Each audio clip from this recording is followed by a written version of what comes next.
All right, so in this video, we're going to be talking about the various components of 2D motion and projectile motion. So our objective, our topic is 2D and projectile motion. I will zoom in so you can see our objective today is to be able to describe various components of 2D and projectile motion.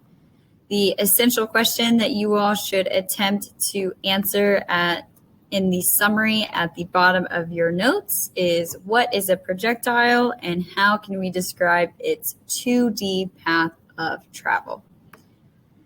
So the first thing that we need to identify and define is, what is 2D motion? So we talked about 1D motion, so things that are moving in one dimension in a straight line. Well, 2D motion, it is moving in, as you can guess, 2 dimension. So let's talk about what 2 dimension actually means. Let me just get the screen set up. All right. So again, the first key idea here we're going over is, what is 2D motion? So 2D motion, and I will highlight this because this is definitely a term you want to be familiar with. 2D motion describes an object that has an X and Y component. So if we are looking at a graph with an X and Y axis, so we've got our Y axis right here, we've got our X axis right here.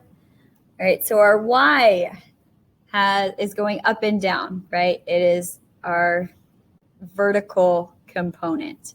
So an object going in 2D motion, as you can see right here in this blue line, right? So it's moving up and to the right, right? An object in 2D motion has a Y component. So it is moving up and down. And it also has an X component, which means it is moving horizontally. So both of these components make up this 2D motion. It is not only moving left and right or up and down. It is moving, it has both of these components here.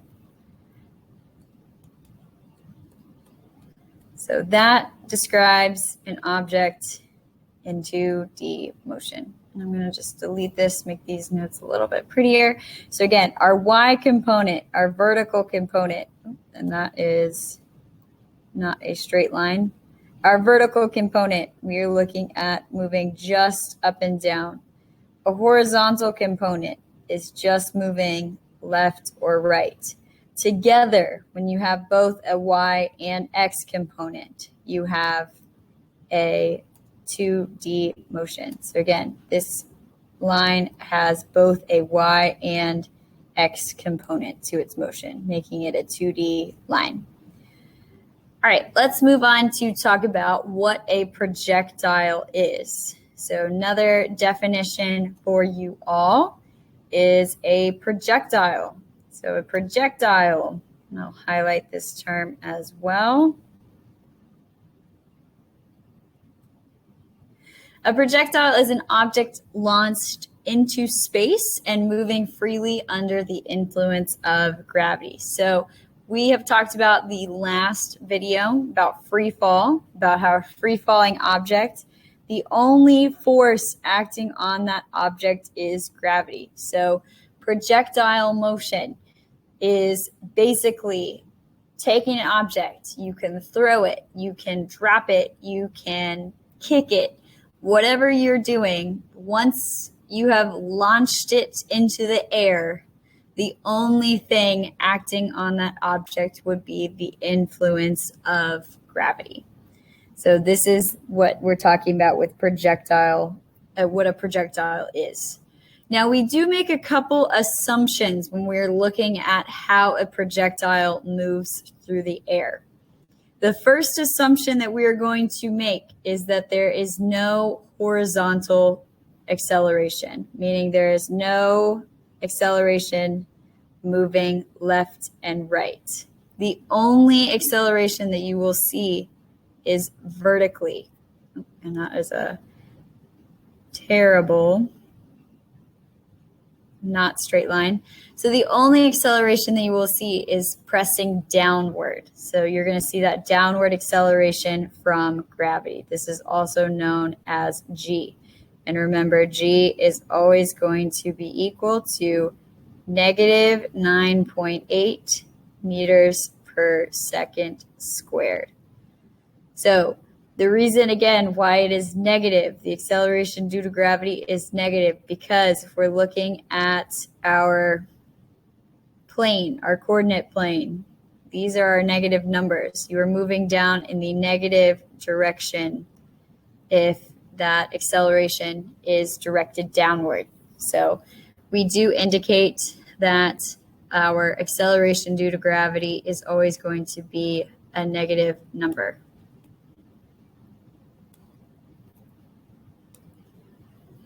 Okay.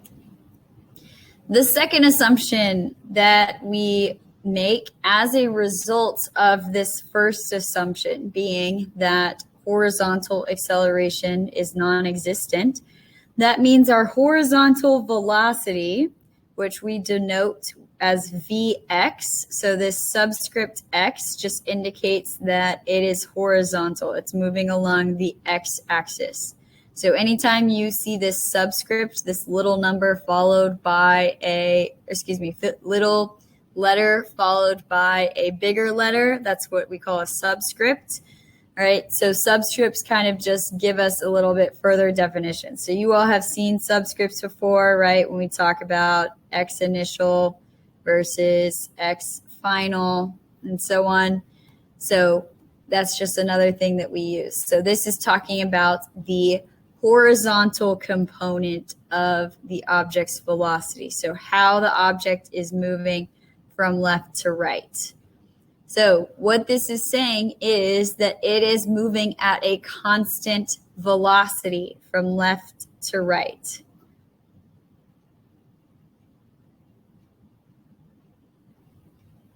And this makes sense because if there is no acceleration, that means that the velocity is not changing.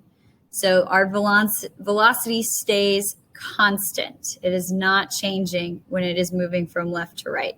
Of course, it would change if it is moving up and down because we do have gravity, which is our acceleration, acting on those objects moving up and down.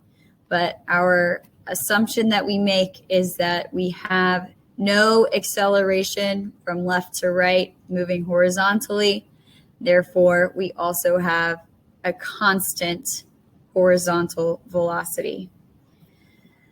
The other thing that we do assume when we are doing these types of problems for projectiles is that air resistance is what we call negligible, meaning that air resistance is so small that we don't really consider it to be a factor when we are doing these kinds of, when we're looking at this type of motion.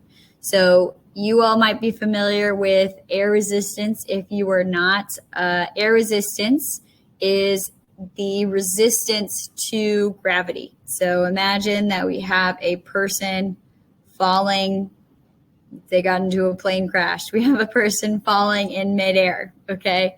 That would be a horrible scenario, and I hope that that never happens to you. But we do have gravity acting on this person. They are falling through the air, hoping that someone will save them from the effects of gravity and the acceleration due to gravity. But they might get lucky. Maybe they have a parachute. I'll draw their parachute. Okay, so the parachute is taking advantage of what we call air resistance. So air resistance is the, again, resistance to that downward force of gravity. Air resistance is an upward force. So with the air resistance hitting this parachute here, that person is able to slow down the effects of the acceleration due to gravity. So you can imagine that if we are making these types of calculations, And if we're trying to look at these scenarios, air resistance would certainly be something to consider a lot. So we are going to consider that negligible, and that it really does not, in a perfect world, air resistance is not there. Okay. Oops, and I totally did not mean to draw that. All right. So let's talk about the types of projectile motion that we sometimes see. So the first type is simply dropping an object into free fall. So in this type of motion, again, we've talked about free fall before. Free fall and the speed of an object depends on how high that object is dropped from, right? If you drop a penny from your desk, it's going to move a lot slower than if you drop it from something way higher, like the Empire State Building in New York. So this is our first type of projectile motion. Now we are just dropping it. So if we're just dropping it, it starts at an initial velocity of 0 meters per second. It is standing still until we release the penny. All right, say we're using a penny, or we can use this ball. We can use a ball as an example. So the ball is staying still until you release it. All right. The only acceleration, again, we only have vertical acceleration. There is no horizontal acceleration. So we denote that, we indicate that with A subscript Y. So A subscript Y indicates that our vertical acceleration is the acceleration due to gravity, and that is negative 9.8 meters per second squared. Because of this acceleration, depending on the height, that object will reach a final velocity. So Vy final, meaning it is falling vertically, and its final velocity is going to be a negative something meters per second. Again, that something depends on the object's height. It is going to be negative because it is, again, falling in the negative direction. So some summary points about this first type of projectile motion. There is only negative velocity, and it's only vertical velocity. The only acceleration going on here is the y component of gravity. And of course, gravity only has a y component. So it is moving downward, directly downward at a negative 9.8 meters per second squared acceleration. There is no horizontal velocity or any horizontal acceleration. Again, this object is dropping straight down. It is not moving left or right. So there are no horizontal components. All right, let's move on to the second type of projectile motion. So I want you to pretend that you have a ball and you throw it straight up in the air, and then watch it fall all the way back down. So if you were throwing it straight up in the air, it is not having an initial velocity of 0, right? An initial velocity of 0 would be to imagine that you dropped that object from standing still. But it does take a lot of effort to throw that object up in the air. So that object is going to have an initial velocity of something. Again, it is moving in the positive direction. So that initial velocity is going to be positive. Now, here is the cool part. Once it reaches the top of its motion, it is going to slow to a stop. That velocity is all of a sudden going to become 0. And it's basically like we are starting back from this scenario in scenario number 1. So now it's basically as if that object is in free fall, starting from an initial velocity of 0. The only acceleration acting on that object is negative 9.8 meters per second squared from gravity. Its final velocity depends on how high it went and how high it is going to, or how high it was from the ground and how long it's going to take to fall to the ground.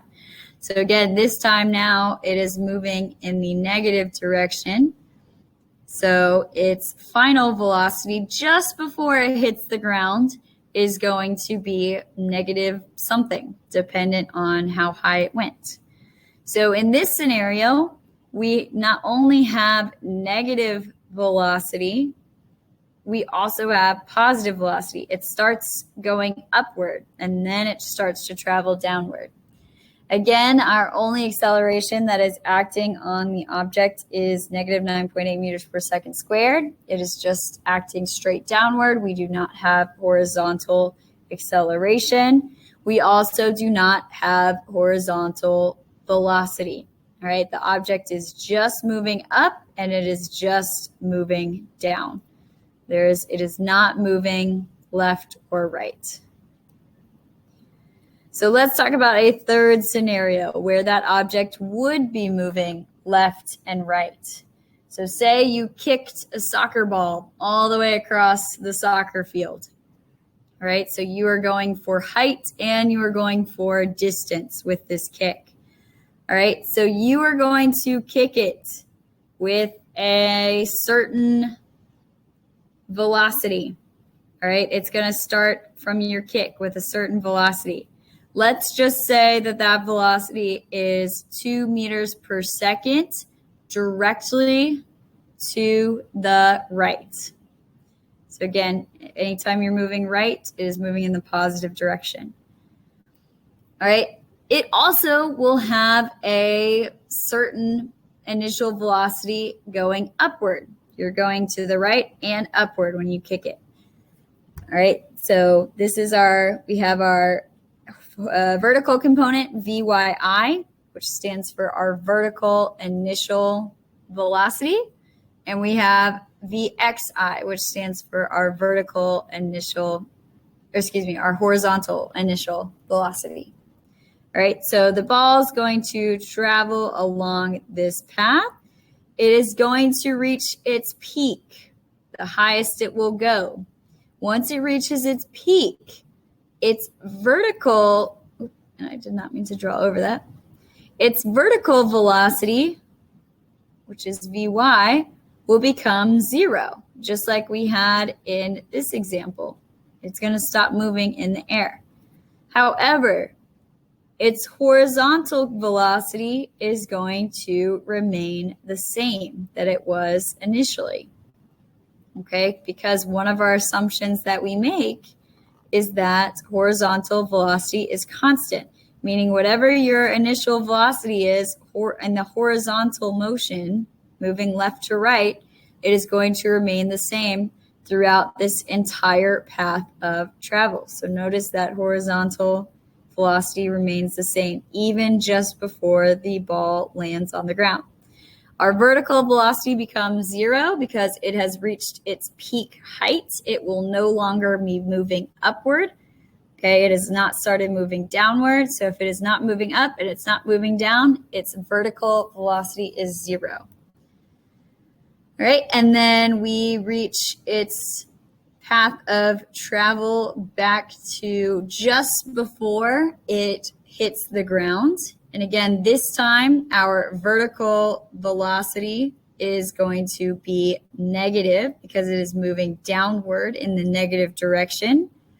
However, again, our horizontal velocity is going to remain a positive 2 meters per second. It is still moving in that positive direction to the right. And like we said, horizontal velocity is going to be constant because there is no horizontal acceleration. So again, to summarize what's happening in this scenario, we have a positive vertical velocity and we have a negative vertical velocity. Our acceleration is just in the vertical direction, negative 9.8 meters per second squared, and our velocity in the horizontal direction, so when it moves left to right, Vx is constant. Notice that +2, +2, +2 meters per second did not change the entire time. All right, and then of course there is still no horizontal acceleration. Ax is 0. So again, just to keep in mind, our velocity, our vertical velocity depends on the height, how high it travels, or how high, depends on the height, how high it travels, or how high it is dropped from. Our horizontal velocity, Vx, is always going to be constant because there's no acceleration moving left or right in projectile motion. Okay, so hopefully this is an okay explanation for you all. Hopefully that made sense. And again, remember to write your 1 to 2 sentence summary about what you learned in these notes today. And I look forward to discussing this with you all in class.